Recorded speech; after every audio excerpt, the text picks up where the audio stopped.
Olha, uma coisa é fato, tem algo muito errado com a mente da pessoa que ao ter uma relação frustrada, né, minha gente, tira a vida de gente da família do ex-companheiro por vingança. A gente vê com mais frequência a pessoa tirar a vida da próprio ser amado ou amada que frustrou, né, esse sentimento dela, não aceita a rejeição. Para a gente entender melhor esse comportamento, eu recebo aqui no estúdio a psicóloga Bruna Tomazetti. Eu quero saber, primeiramente, muito bom dia, obrigado pela participação da senhora aqui, doutora Bruna.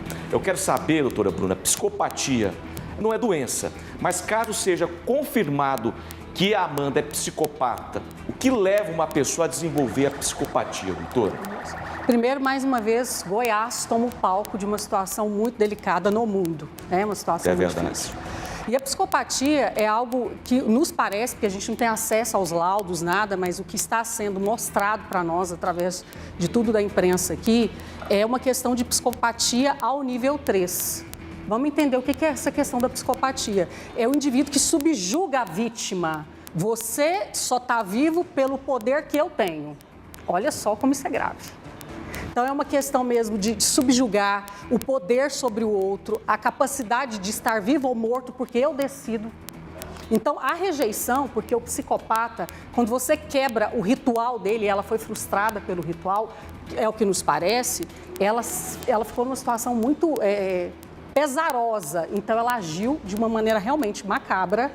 Foi tudo planejado. E aí você pergunta, a psicopatia, ela vem da onde? Ela nasce com a pessoa. A pessoa nasce psicopata. Nasce. Se eu tive, por exemplo, um trauma, isso não vai refletir nesse comportamento psicopata. Eu já tenho que ter nascido. Isso está no DNA da pessoa. Isso, a pessoa nasce. A psicopatia não é doença psicológica, não é um funcionamento cerebral. Agora, os traumas, eles bloqueiam as pessoas e eles vão criar algum mecanismo social para sobreviver. E a maldade é uma forma também, agora, que está próxima à questão da psicopatia. Doutora, por exemplo, ter uma relação frustrada, né, ser rejeitada e agir contra a pessoa que não quis esse relacionamento é algo terrível, né? Mas como a psicologia, como que a senhora explica, por exemplo, esse extrapolar que aconteceu, né? Ela destilou aí esse ódio em parentes da pessoa amada. Pois é uma situação tão... E a gente tem assistido isso muito próximo da gente, né? Cada vez mais, os índices só têm aumentado e a gente percebe o seguinte... Perdão, doutora, deixa eu te corrigir. Eu falei pessoa amada. Ela não amava esse cidadão. Isso não é amor, isso não é amor. Por gentileza. Se é uma pessoa diagnosticada, Lucílio, realmente psicopata, o psicopata ele não ama. O que ele faz? Ele só quer o poder, status e diversão. Eu uso a vítima para conquistar o que eu quero. Quando eu conquisto o que eu quero, eu descarto e vou para o próximo. É assim que funciona. A psicopatia funciona assim. E aí, quanto mais a gente vai vendo esses casos, a maneira como as pessoas agem, veladamente está acontecendo nos seios familiares. Sim. Isso de fato está acontecendo. Então, quando estoura um caso como esse da Amanda, que é gravíssimo, a saúde mental empalca mais uma vez no nosso estado de Goiás. É gravíssimo. E quantas famílias estão passando por isso e não sabem que são vítimas de psicopata? Então, veladamente, qual que é o comportamento dessas pessoas? Imagina o poder. Essa pessoa, pelo que eu estava vendo, foi mostrado para nós que ela tinha 3, 4 profissões. Olha a questão da megalomania. Ela se passava por psicóloga, mas não é psicóloga coisíssima nenhuma. Ela realmente é advogada, está até com o registro ativo, né, na cidade de Itumbiara. Uma pessoa dessa, doutora, não se arrepende, né?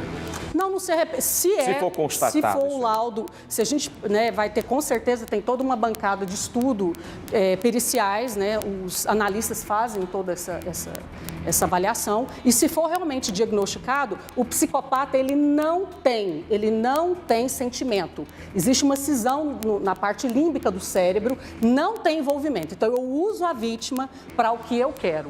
Quanto mais você me dá o que eu quero, mais eu te manipulo, eu uso. Só assim, uma situação que me chamou muita atenção foi o seguinte. Quando ela voltou para Itumbiara, que é a cidade dela, e a pessoa, o Leonardo, né, ligou, Sim. Pediu para que ela se avaliasse se estava tudo bem com ela, porque eles estavam passando mal. Isso para mim foi um choque. Quando eu comecei a ver e avaliar o caso desde de ontem que está passando aí, eu falei, meu Deus, e ela sabendo de tudo que ela fez, criou o álibi da questão dos doces, que a gente viu que tristeza que foi tudo isso, e de repente passa, para mim o choque foi esse. A pessoa liga friamente, ela responde, enfim, gente, como é grave. Doutora, para a gente encerrar a entrevista, existem, infelizmente, outras Amandas nesse momento em Goiânia, em Goiás, no Brasil, no planeta Terra, infelizmente. Como identificar esse tipo de pessoa na sociedade? Ou não é tão simples assim? É bem velado o processo. Por quê? O psicopata, ele é muito sedutor, ele é envolvente. Então, ele envolve a pessoa emocionalmente. Quando eu penso, nossa, uma pessoa maravilhosa, tudo de bom. Mas no dia a dia não existe uma coerência. Então, foi isso que a gente foi vendo. A megalomania, a falta de empatia, a maneira como ela foi arquitetando o crime diante das situações. Como que tudo aconteceu. E isso, as Amandas existem, tá? As Amandas existem entre nós, então é prestar atenção nos mínimos detalhes. Eu costumo dizer sempre para meus pacientes o seguinte, Lucília: preste mais atenção do que está sendo exposto, não do que está sendo falado, porque existe uma incoerência e a gente vai percebendo aí a saúde mental danificada naquilo que não é legítimo, né? Não é legal. Tá certo. Muito obrigado, viu, pela sua participação. Ainda bem que mais Brunas Tomazetti também existem, profissionais que nos orientam e que falam com a sociedade. Muito obrigado, senhora. Tenha um ótimo dia. E vamos juntos, né? Falar um pouco sobre saúde mental, sempre que é importante. Obrigado, doutora. Obrigada e solidariedade aí à família.